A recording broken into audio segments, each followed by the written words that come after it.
Providing some good information to keep you and your loved ones safe. So what do? We bring on the expert, our love, Dr. Payal Kohli. Hi, doctor. Hey, How Doc. are you?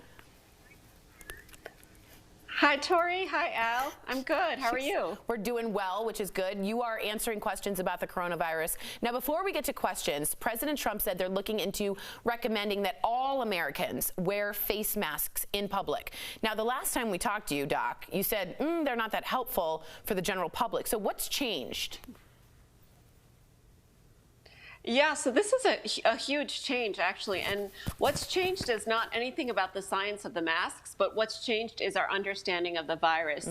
And what we're realizing is that there is more pre-symptomatic, meaning infection without symptoms, transmission, or asymptomatic, meaning you have the infection, but you're not showing any symptoms, transmission. So these pre-symptomatic and asymptomatic people are transmitting more than we had thought. And so there's two main reasons now that we're saying maybe masks are a good idea. The first is to actually put them on the people who may be expelling the respiratory droplets. So it actually prevents those droplets from getting out there. And I think that's the primary reason, is really those asymptomatic people need to cover up. And then the second, obviously, is to protect those, particularly the vulnerable ones who may be inhaling those droplets. But we know that this is not a great form of protection, and that's the reason we hadn't recommended it earlier. Thank you. That was good. All right. Doc, we're also hearing that people can be contagious up to 8 days after symptoms go away.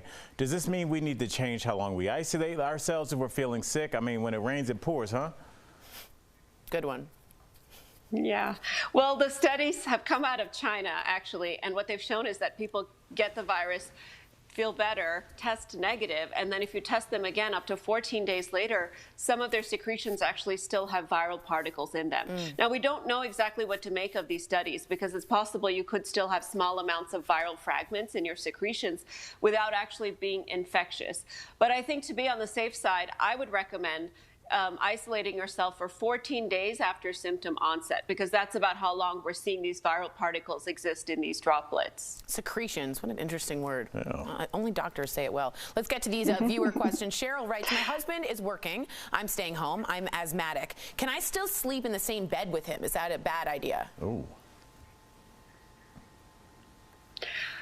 So, Cheryl, we are learning about this asymptomatic transmission like I talked about. So if he's still going out there and getting exposed to people, it's possible he could be bringing home the virus and not realizing it. So since you are a vulnerable population, to be completely safe, you really ought to be socially distancing even at home.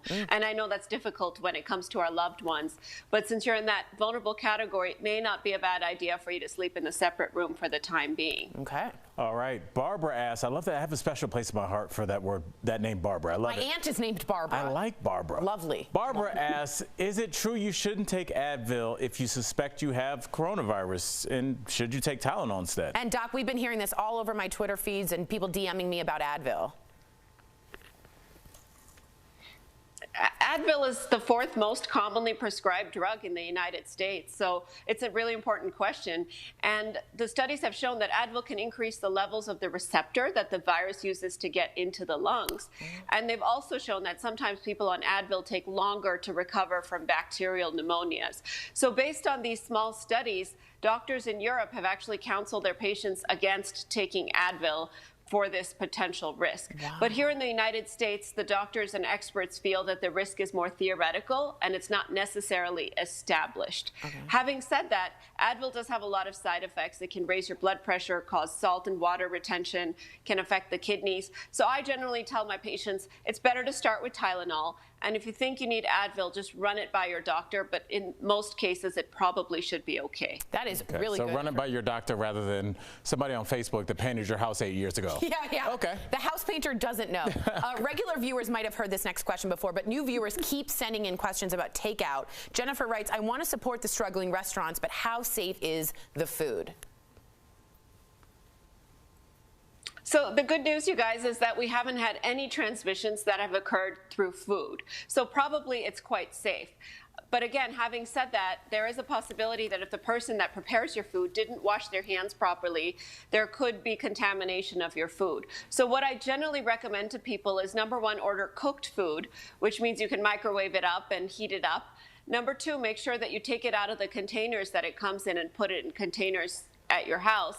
And then number 3, be really careful when you're actually accepting the food, because that's when you're exchanging cash or credit cards, and that social distancing piece of it is important. So what I do when I order takeout food is I have the guy just leave it outside, and I tip him electronically, and then I take out all the packaging, bring the food in, and then put it in my containers and wash my hands. That's heat smart. it up. Now, before we go, we have to leave you with some good news. The doctor's silver lining. Yes, Lord. We keep hearing about this peak of cases coming up, but there's good news coming out of San Francisco and Washington State. Tell us more. Yeah, so we have won 4 battles, and this is really, really inspiring, because the way we start to win a war is to start by winning each individual battle. We've won 4 battles in the last few days. The first is in San Francisco, which has shown that the hospitals there were expecting a big surge of people, but their stay-at-home order actually prevented that surge from occurring in the hospitals. The second battle was in Washington State, where the hospitalizations there have started to go down as well. Wow. The third battle is here in our home state of Colorado, where the doubling rate of the infection has started to go down. It's gone from 2 days to 5 days, and that's a big accomplishment.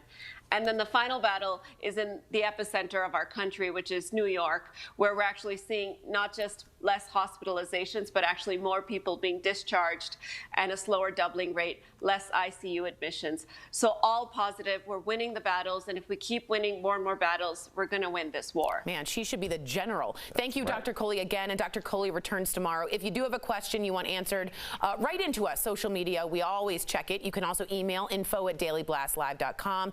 And if you want more information, don't go to your house painter. Go to cdc.gov or the World Health Organization's website. And like we always say, there's no panic here. There's just prevention and precautions. And as we see, it's working. Am I right? That's right. Thanks, Doc. Thank you, Doc.